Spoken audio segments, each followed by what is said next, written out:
the famous painted ladies of San Francisco that were once part of the black community. And I was a singer in a local singing group, opening for Fats Domino and all that.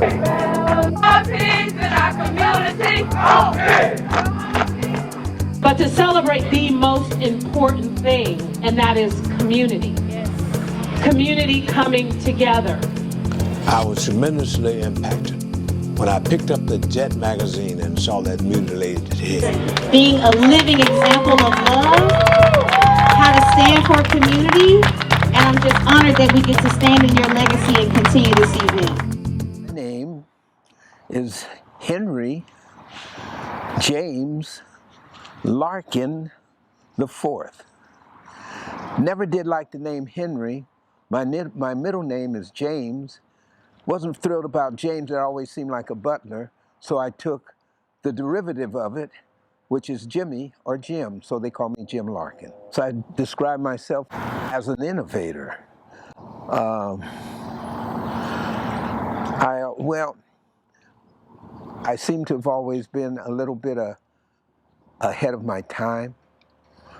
I dabbled into things that most of the time the black community wasn't necessarily into. And that's how I got into the martial arts. I mean, most Americans weren't into the martial art, but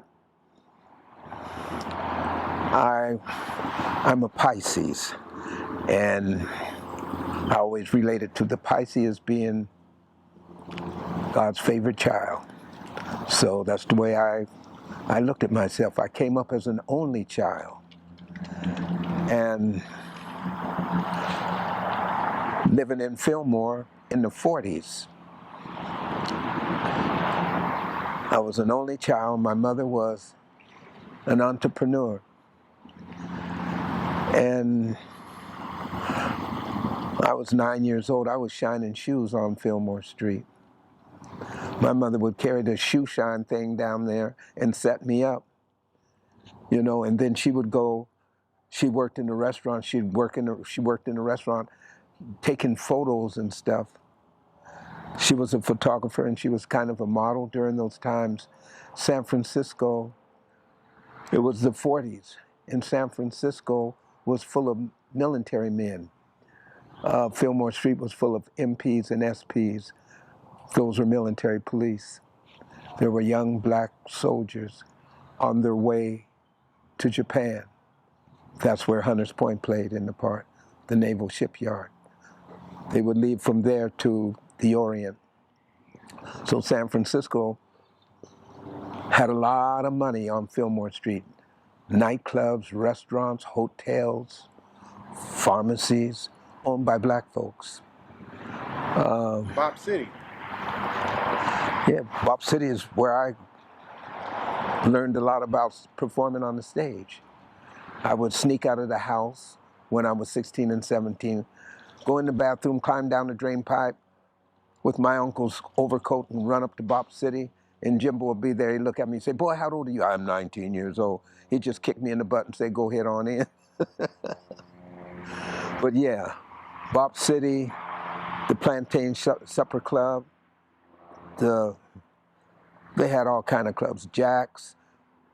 It would go, you go, and when I got older, I was performing downtown. I was a singer in a local singing group, opening for Fats Domino and all that. That was at the Primalon Ballroom on Fillmore Street.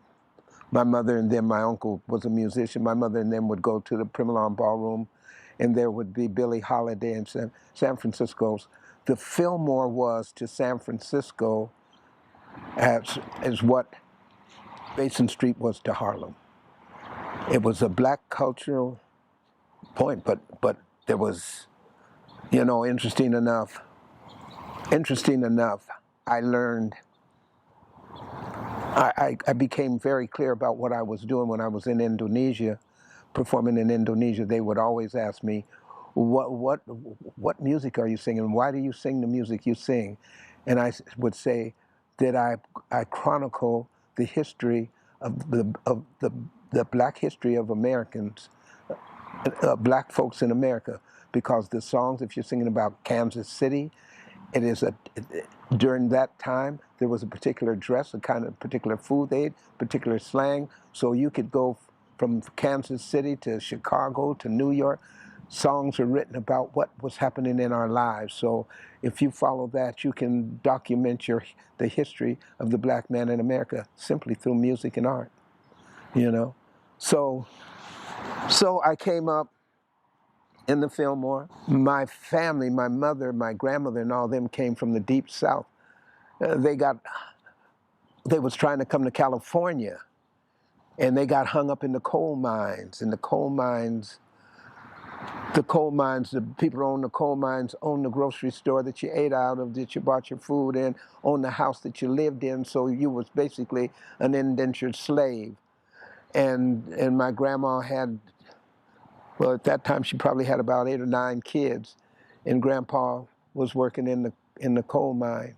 The only way she got out of there, he was killed in the coal mine, and they gave her enough money to pay for the food at the grocery store and pay for a rent, and grab her kids and run up out of there.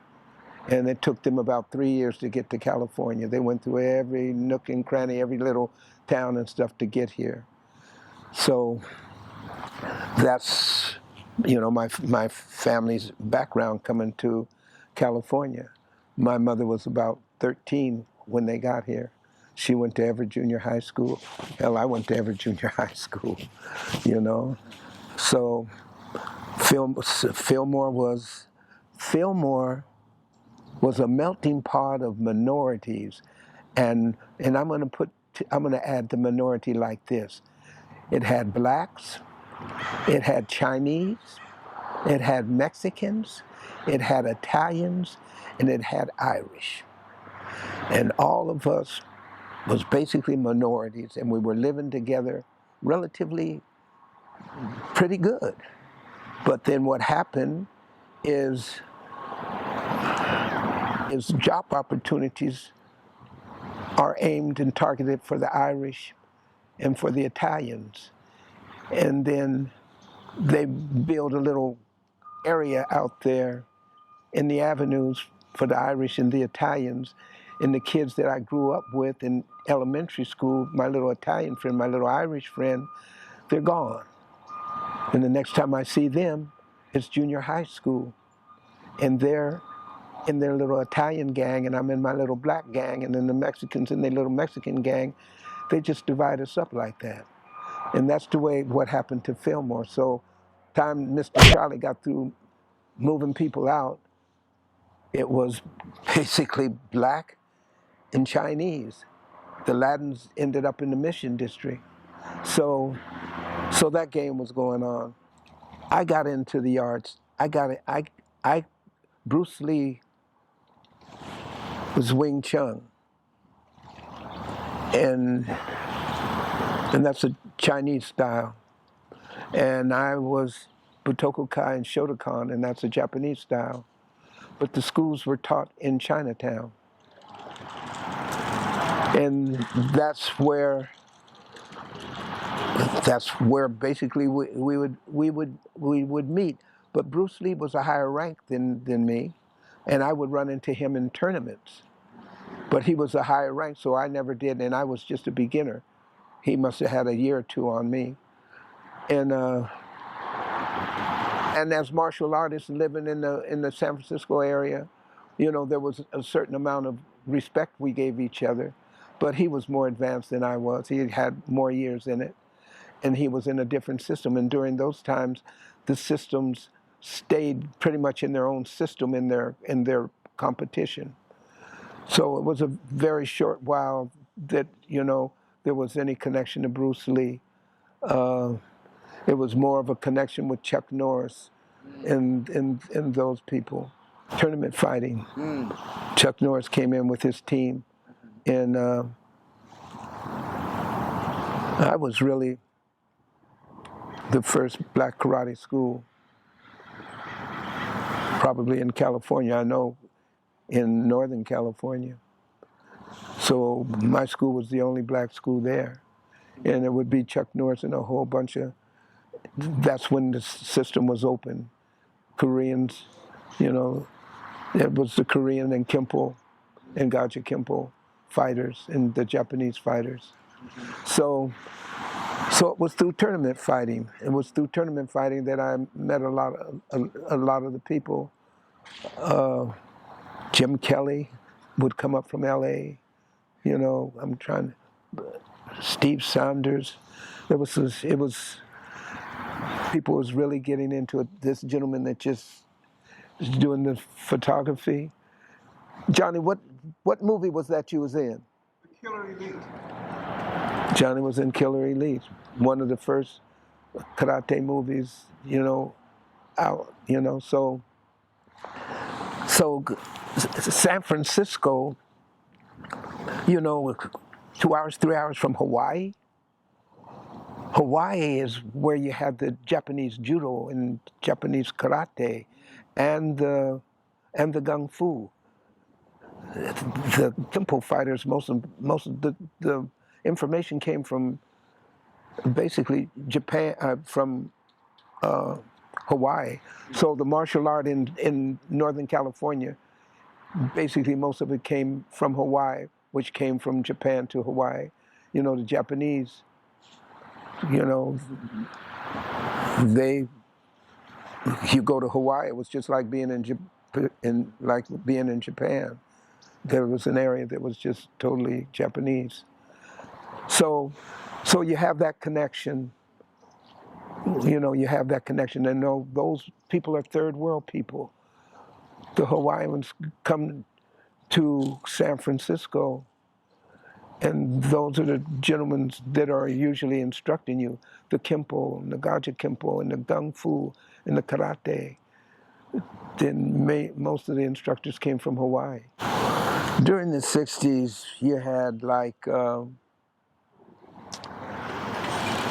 there was a lot of upheaval because of the Vietnam War.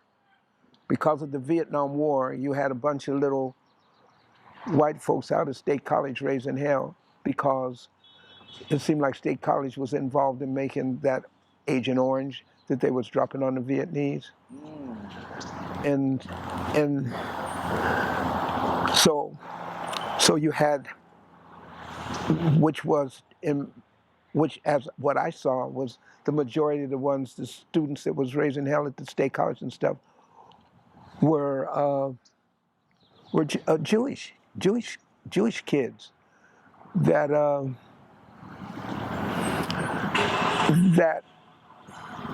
recognized America wasn't all that it was put up to be, because these Jewish kids, by the time they got into junior high and high school, every summer they would go to Israel. It was about, they called it buying a tree or some factor in that. But what they would do is they'd put them on something called a kibbutz. And they would, on these kibbutz, the Jewish people would take Arab land. And so what these Jewish kids who were being taught about America and all that stuff, being a good country and all that stuff, and Israel and all that stuff, they'd seen racism and they'd seen all that stuff. And so it went against what they was being educated in school and in the books, wasn't in sync with what they were seeing in life. And San Francisco became a focus point of revolutionaries coming from all walks of life. And so in that situation, it was the time of redevelopment. So Fillmore had all the beautiful Victorians, and the way the game is played is as they build into the outer avenues,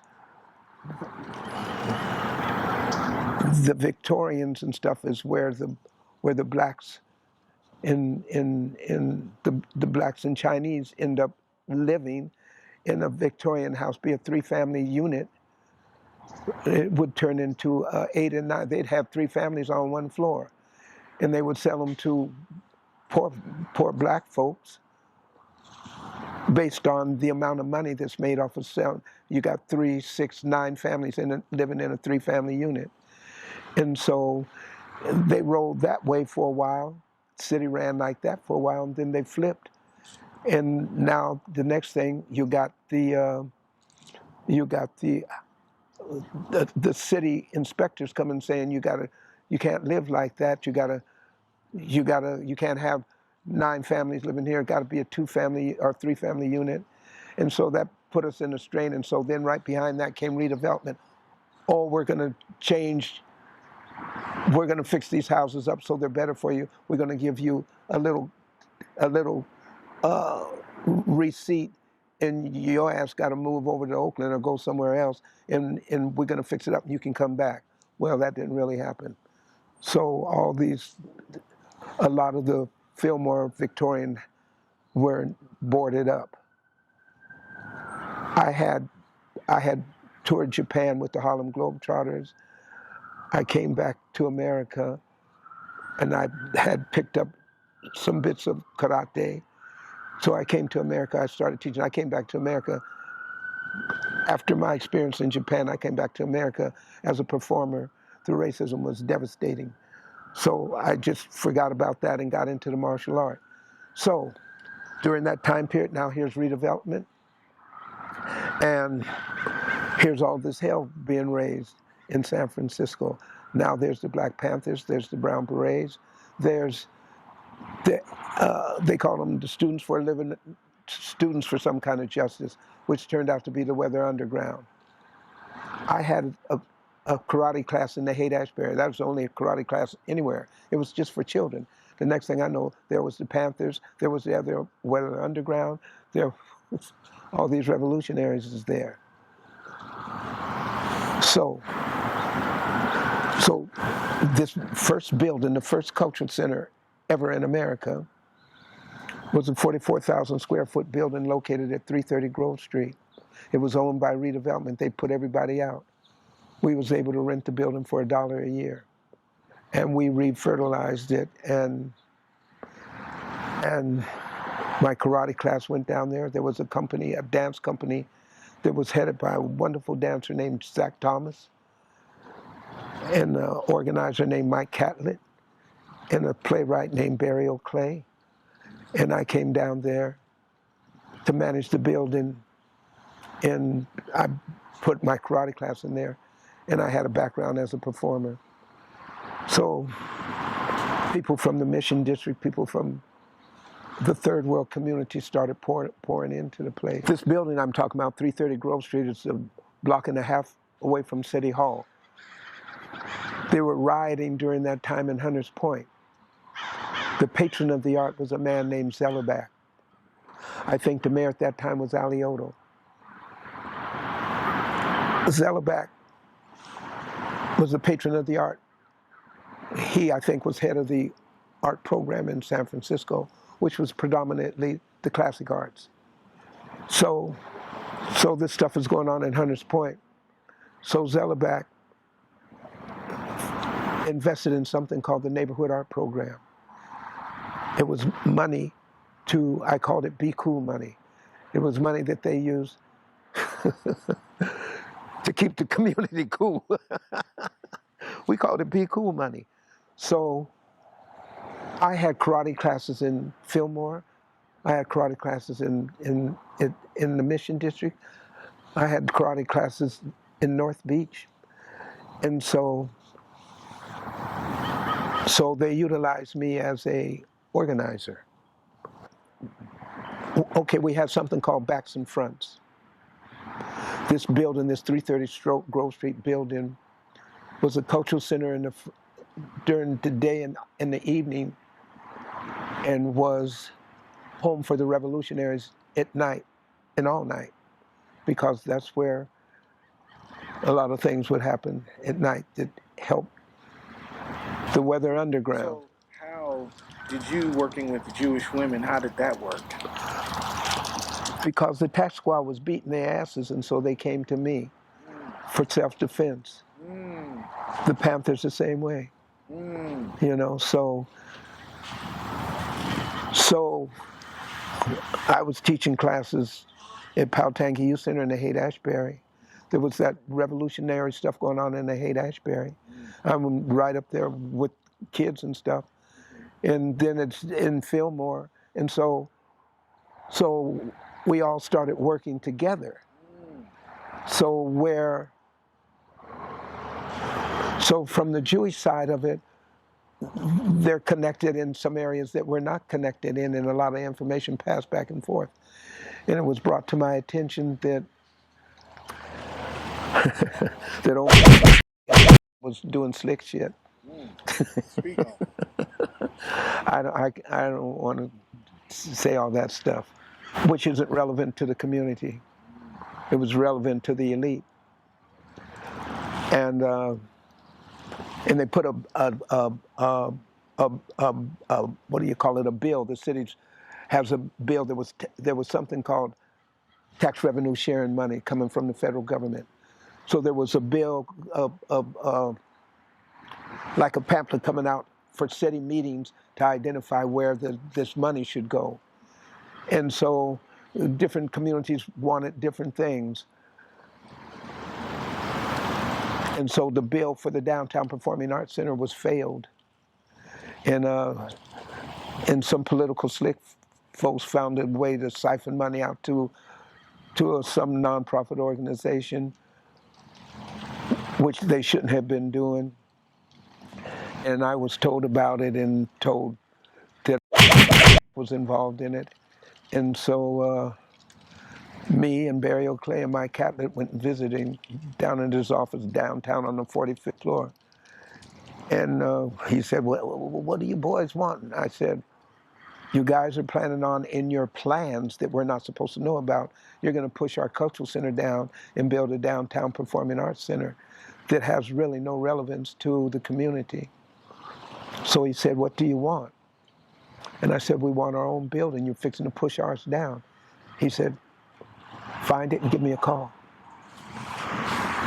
762 Fulton Street. I don't even remember the Bayview Opera House address. I don't remember the Somar address. The one they had in Haight Street failed. In the Mission Street, I don't remember those addresses, but those are and then they had a connection to Chinatown because they were muralists. They were muralists, and they paid for their operation. So that's how these facilities came to be. I came here. This place was the headquarters of redevelopment. Barry O'Clay was a playwright, and he was connected to New York. And so we got a lot of information from, he was a playwright. Matter of fact, there was a few good playwrights. And Barry O'Clay was one of them. I was still running Barry O'Clay had a writer's workshop called Black Writers Workshop that was at 330 Grove Street. Black Light Explosion was at 330 Grove Street. Leviathan Print was at 330 Grove Street. You know, it was a lot going on at 330 Grove Street.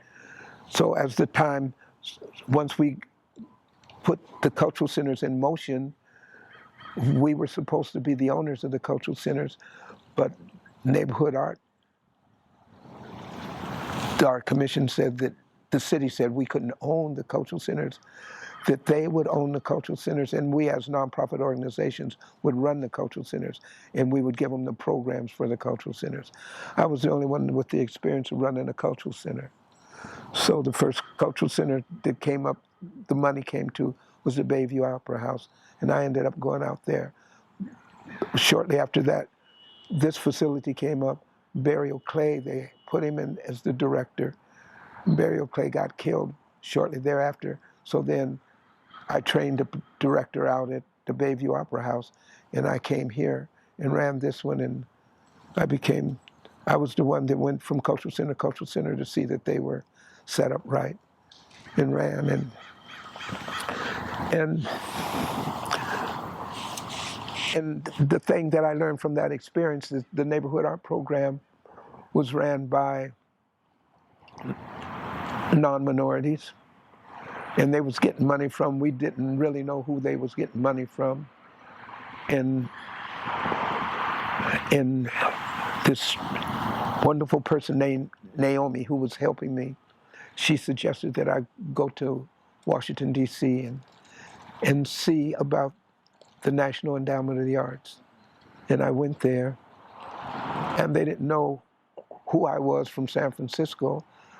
And then they said, oh, you need to go to Expansion Art. That's downstairs. So I go to Expansion Art, and I knock on the door and open the door, and there's this Latino sister there at the desk saying, may I help you? And I said, well, I'm from San Francisco, and I do blah, blah, blah, blah, blah. Who's in charge here? And she said, well, I'll let you speak to him. So she goes in the office, and then she calls me into the office, and who's sitting there? Brother man. There's a black man running Expansion Arts. And when we got through talking, he realized that he was sending the money to the wrong people, you know? And so from that point on, it wasn't no longer that the neighborhood art program was calling the shots. We came together collectively and directed them on how the shots was.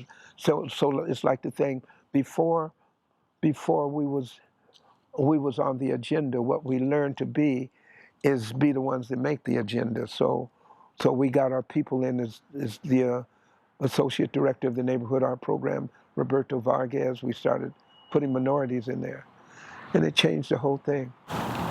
We just need to be aware. We just need to be aware.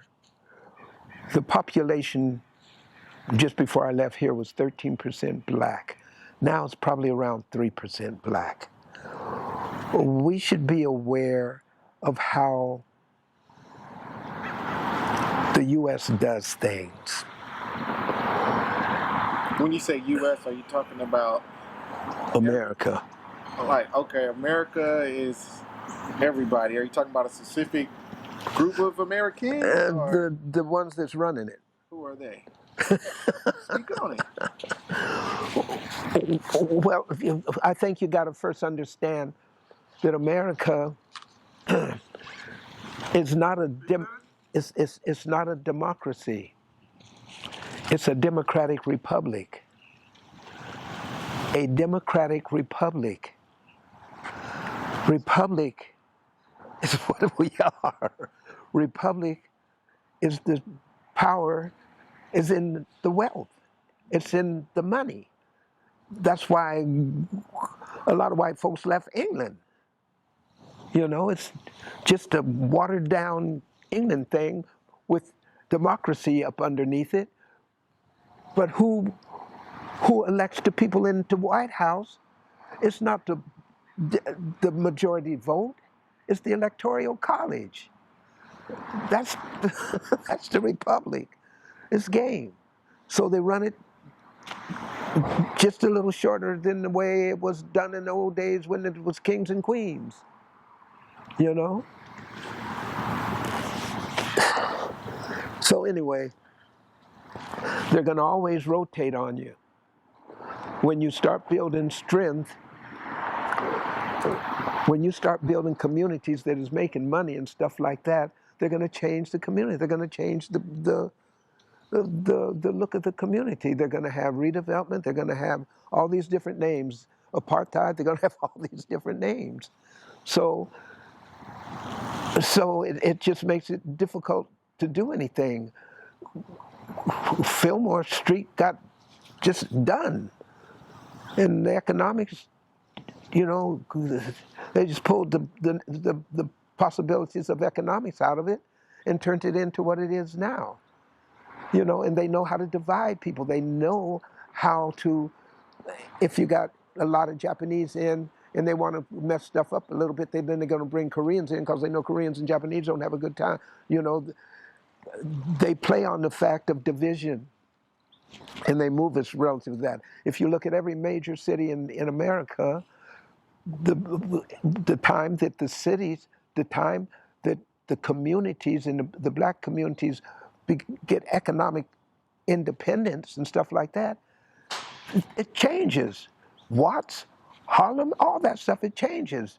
You know, Chicago, Philly, all that stuff, the area that was black entrepreneurship that was building something up, it changes. So that's what's happened to San Francisco. And then more than that,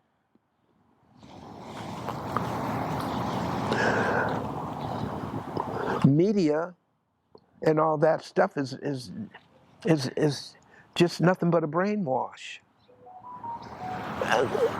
You can have a song that sound like shit, and they put money behind it, and it'll be the top song in the country because they just play it at you so much, you end up going for it.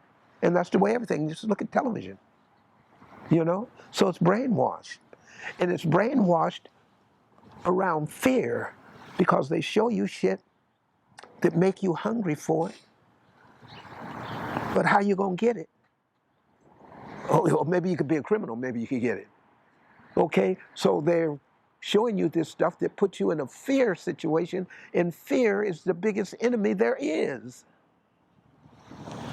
Fear because you don't have a nice car. Fear because your shoes ain't good. Fear because you got a big head. Fear because your hair can't catch it. I see that all over the world. That's the game. And we got to wake up because things are changing rapidly. And if we don't get out of fear, you know, and the real truth, it ain't just about us. They're doing the same thing to the white man. You go into the military. When I went into the military, that's where I learned the military is because they paused Joe's ass, and the only salvation they got is to get into the military. You go to the South, still farming potatoes, but you know, with the, you know, trying to grow potatoes on soil that's no good.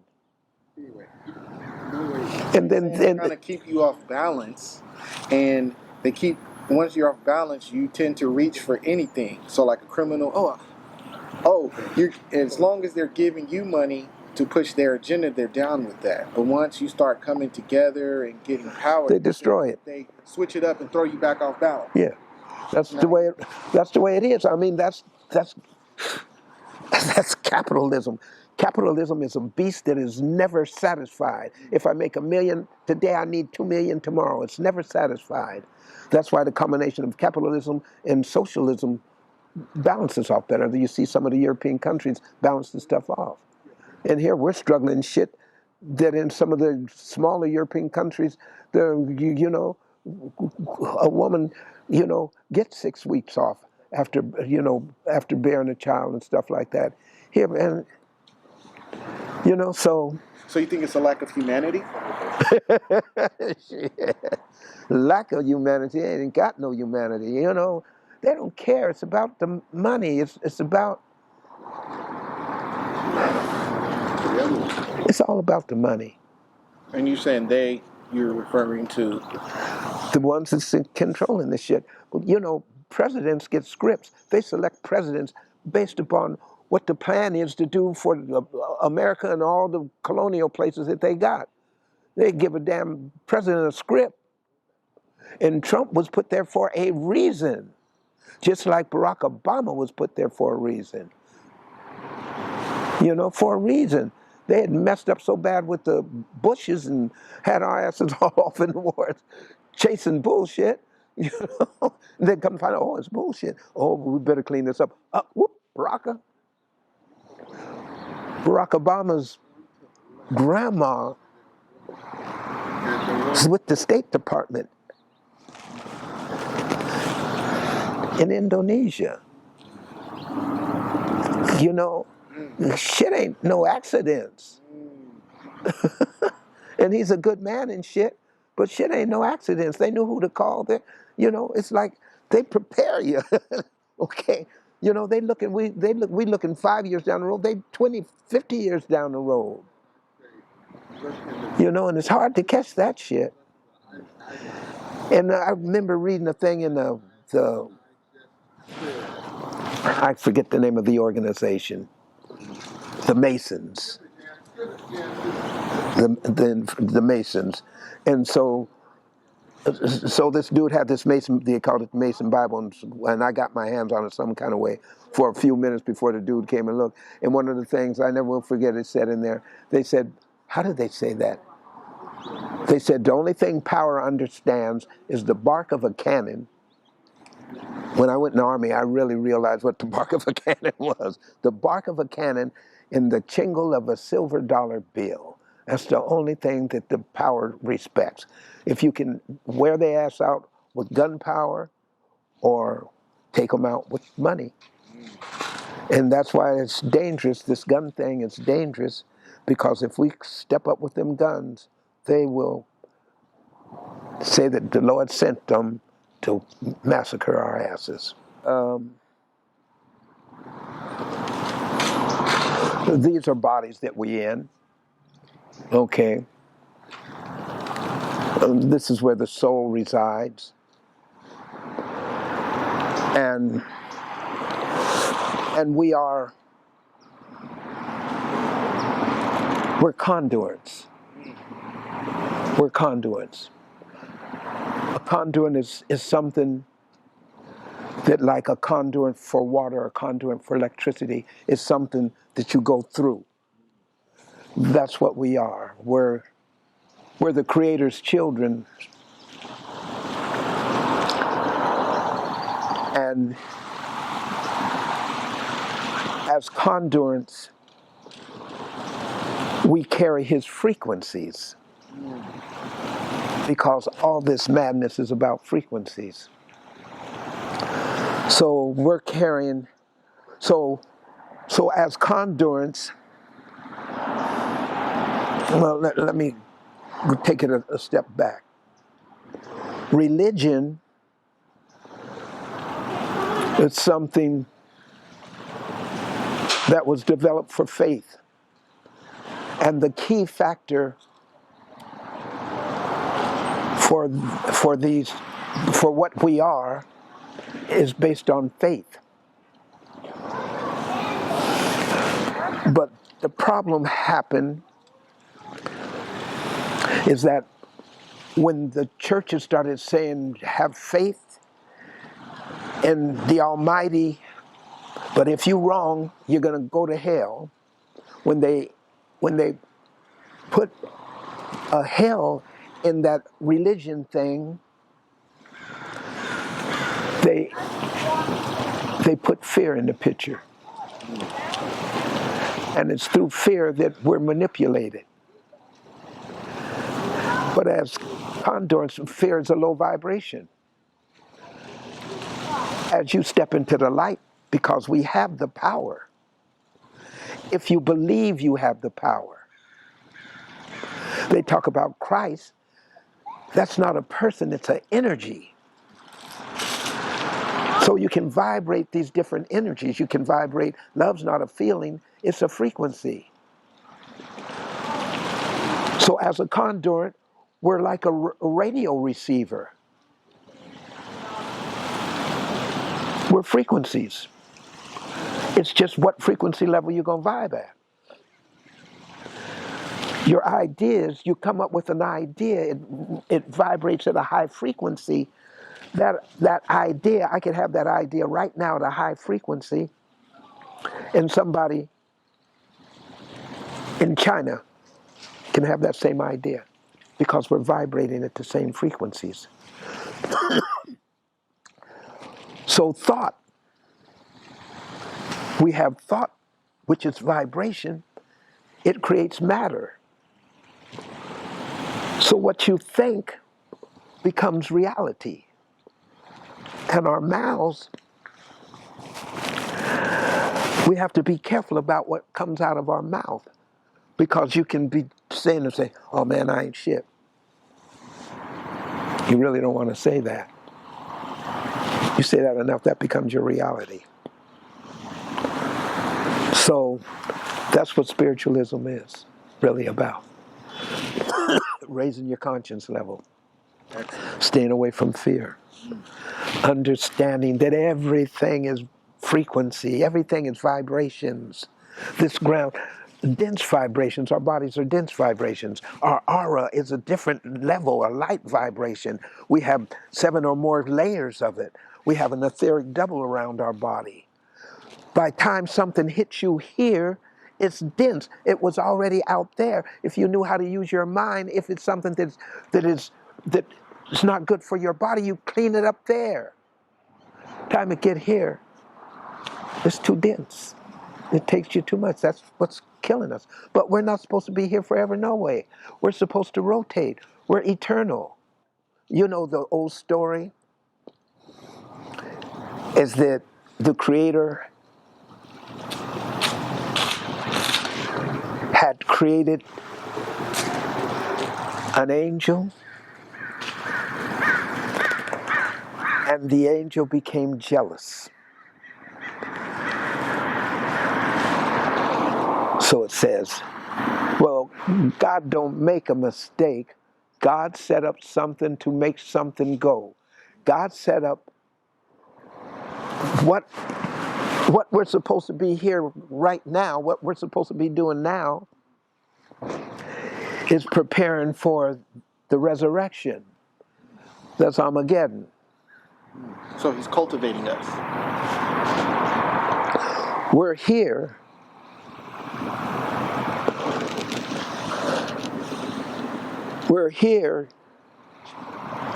My instructor used to tell, that's where I learned about something about healing. Where there's darkness in your body, you shine light on it. We're here to do the resurrection is mankind coming into light. That's what the resurrection is supposed to be. Armageddon is mankind coming into light. That's what we're here for.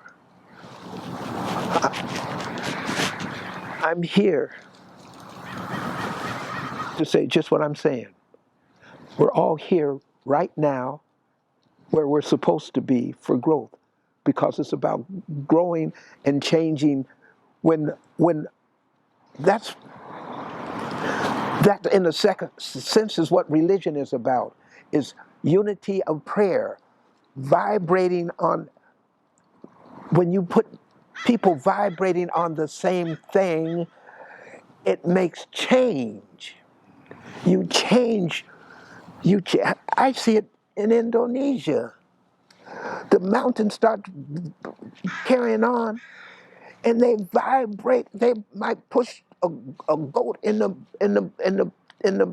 volcano, and they vibrate. They meditate. They meditate change. They meditate when they're getting ready to do prayer, and there's a cloud. They meditate and move the clouds. They do it collectively. It's mind power. It's frequencies. All things are frequencies. You just learn, if you want the frequency of light, in all of us, we have a spot in our heart that we can vibrate, and light comes through our body and expands around us. Now, you know how that works? Believe it. Believe it. And it is. And I'm telling you, I do it. I cleanse my aura. See, here's the problem. The intellectual mind is like a demon that has to justify its existence. So it keeps you in the shit all the time. So the mind, that part of the mind is supposed to be your servant, not your master. And what it wants to be is your master. So it tries to keep you away from the spirit of the Creator. That, if you just take that part of it and run with that, I mean, so like if you're a person, that's what I like about living with the Muslims and Hindus. They 5 o'clock in the morning, 6 o'clock in the morning, they meditate. It's the first thing they do. Then the noon they meditate. Then 5 o'clock in the evening they meditate. And then 8 o'clock at night they meditate. They have the power of using the mind. That's what I really like about them. So what that does is if I get up, American, you get up in the morning and you're gonna pray, and oh, now I gotta go pee. Oh shit, I better get this cup of coffee. So when you're supposed to get up in the morning, the first thing you do is you ground down and you meditate. Well, when you sit down and get ready to ground down, oh, I gotta pee. And then, oh, man, let me get the bath water on because I'm going to take a bath later on. Oh, let me get the newspaper. It just moves you further and further away from meditation because it doesn't want you to connect with the mighty power. It wants it. The intellectual mind is about light is the absence of color, and dark seem to be a combination of all colors. So just in understanding that, you start to understand why the white man is trying to do us. Because he has a recessive gene. And just from a human perspective, I don't know all the words,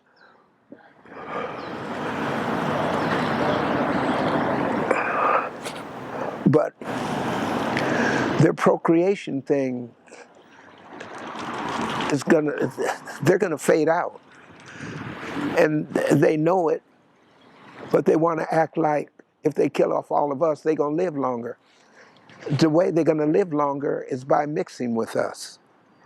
You know, I mean, you go to Indonesia, you go to Latin America, those are mixtures of black all over the fucking world that I've ever been.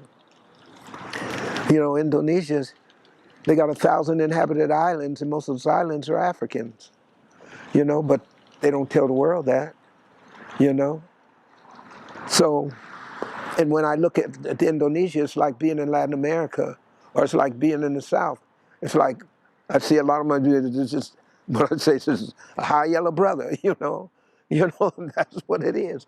And most of them will say no, no, no, no, no, no, no, because that's what they've been taught all over the world, is to think that being black is no good, you know, and they'll hide it and stuff like that. And I say, man, I know my people, you know, and the man is still out there selling people bullshit. So I know you use, if I'm going to cleanse myself, is what I'll do is I'll put light in the room. I'll cleanse the room first with light, and then I'll identify the color that I sit best in, because all of us have a color that's relevant to the hue of our skin that is the best color for us. So then I go to that color, and then I start cleansing myself, you know. So I'm using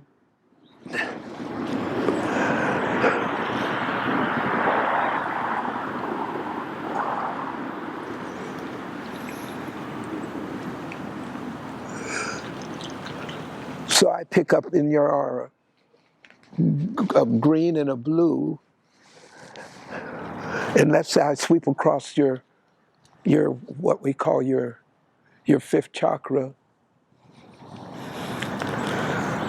and maybe I'll get red, or maybe I'll get heat.